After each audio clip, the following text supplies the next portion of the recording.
Hi guys, I hope you're all well and welcome to my first training log video. Now I thought I'd firstly discuss the reason why I've started doing these. You probably know that a lot of my content previously was more informative, more me standing in front of a camera and teaching you different principles to help you achieve your muscle gaining goals or fat loss goals faster.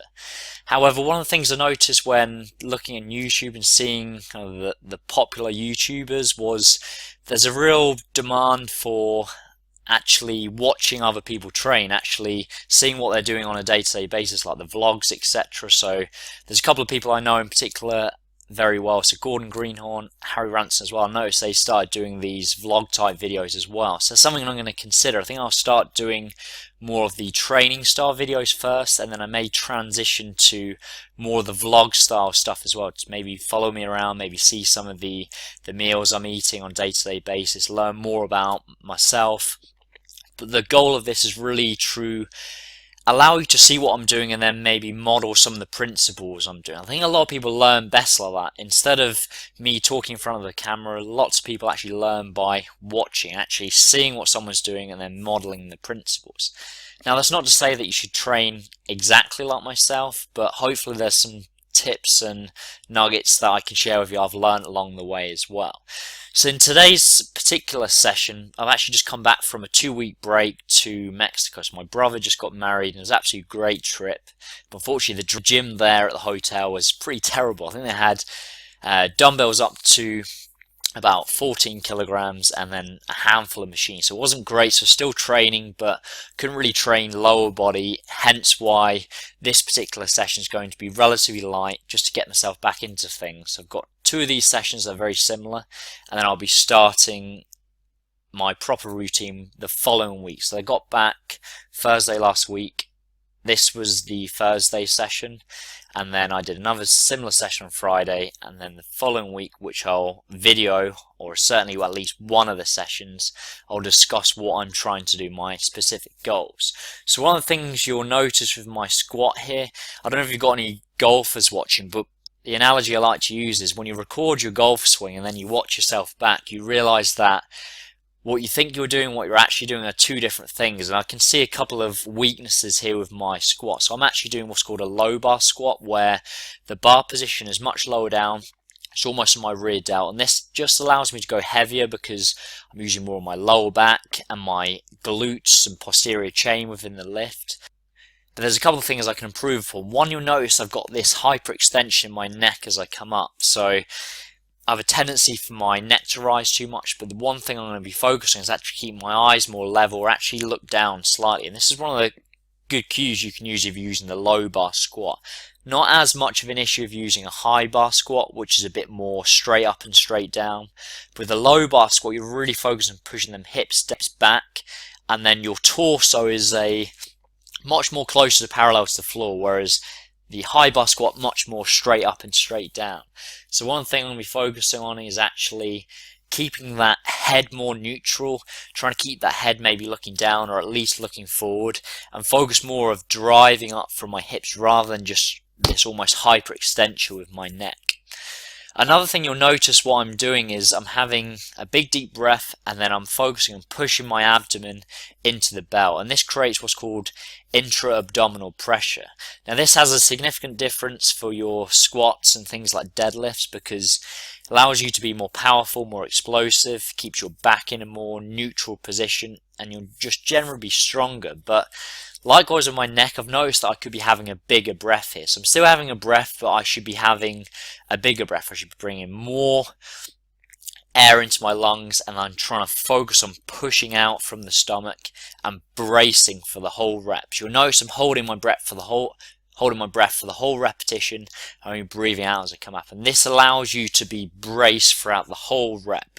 So like I said, very light today, only 105 kilograms, but because I haven't trained lower body for a couple of weeks, I actually felt relatively heavy. So next we'll be focusing on going heavier again. I'll discuss my specifics of the routine next week, but like I said, this is more of a full body routine, a light session before I go back into the full routine next week. So my goals at the moment, because I've gained a little bit of body fat throughout the holiday, is to transition to a mini fat loss phase for about 4 weeks, and then I'll be going into a gaining phase probably the rest of the year. But with that being said, in the past I used to be quite aggressive with my muscle gaining phase. I gained a lot of body fat because I focused more on being a bit more aggressive, the energy surplus. But this time I quite like staying lean.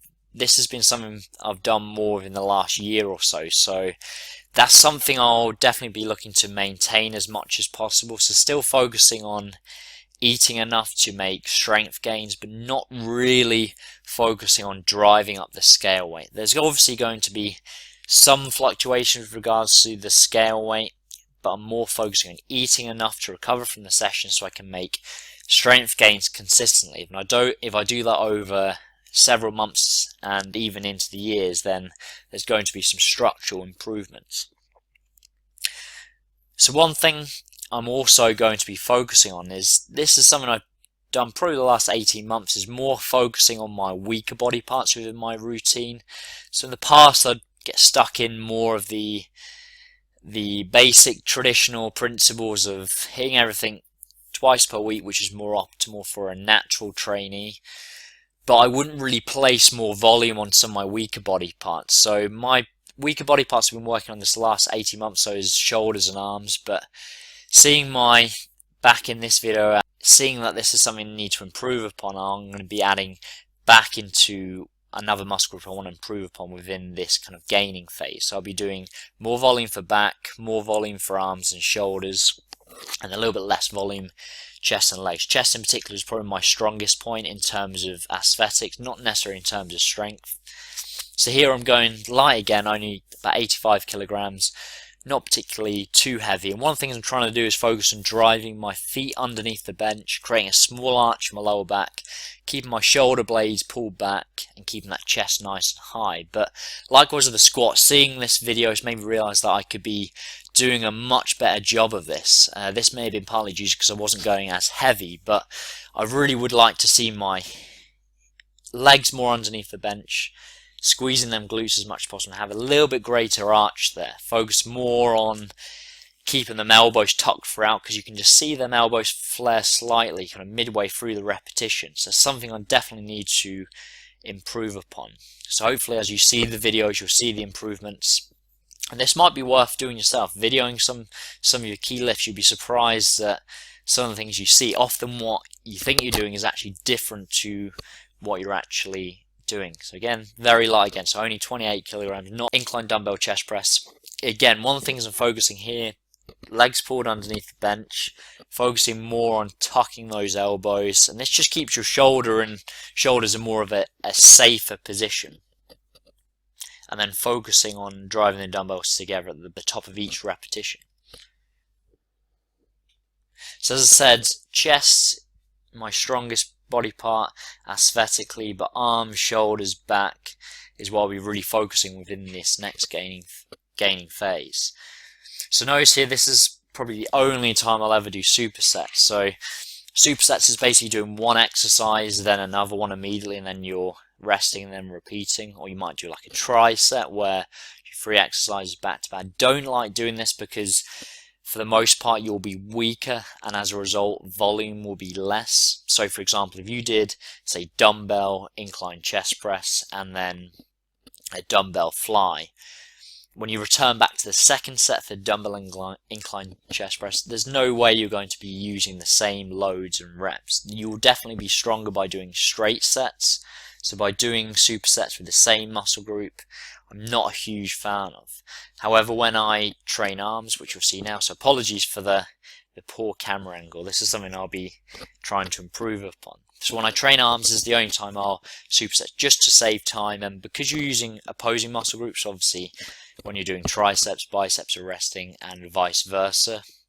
This is just a great way to get the session in a little bit quicker, but at the same time you're not really impeding gaining volume, which would be my main goal within the muscle gaining phase.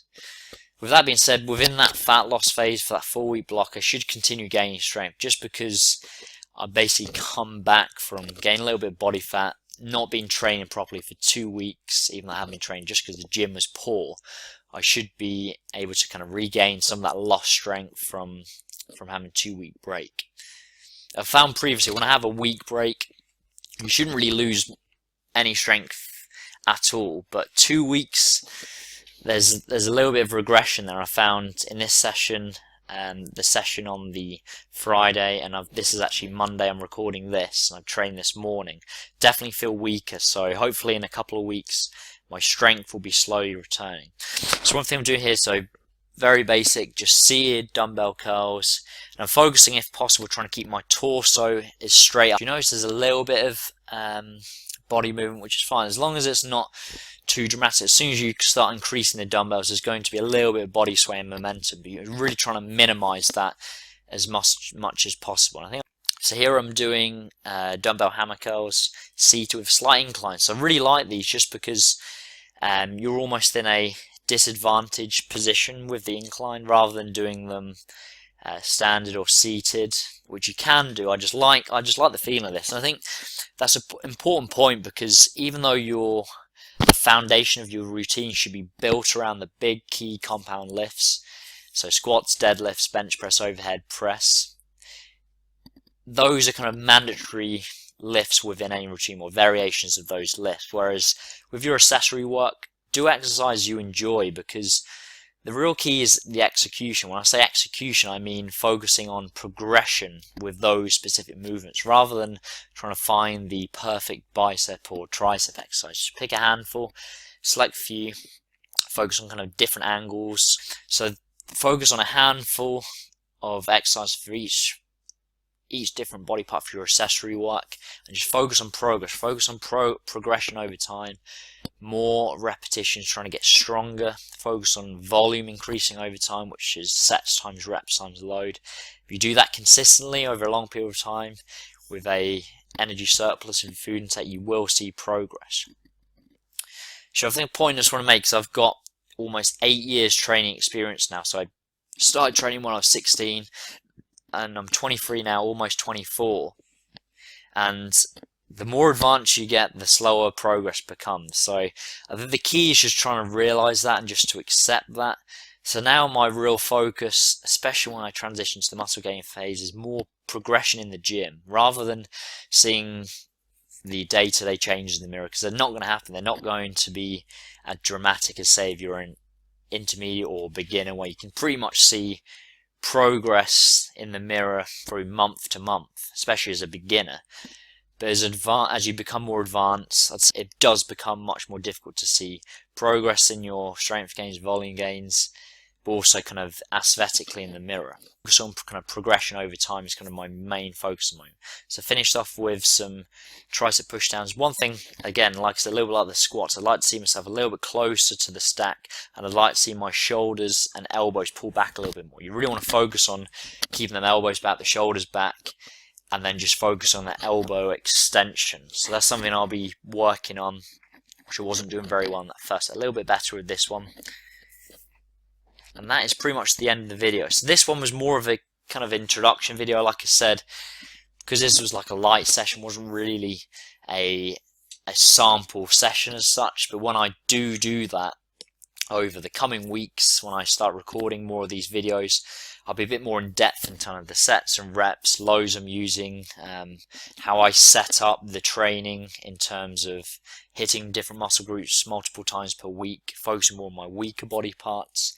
I'll discuss some of the progression schemes I use for specifically my big compound lifts, so squat, deadlift, bench press, overhead press, and then how I consistently make progress with those exercises, because those exercises in particular need to have a plan for, especially as you get more advanced. You need to use kind of different progression models, whereas your accessory work, it's a little bit more straightforward. You discuss that in detail more in the other videos. Hopefully you found this enjoyable. Hopefully this will be useful. Hopefully the camera comes out as well. If you're still yet to subscribe to the channel, please do like the video if you enjoyed it,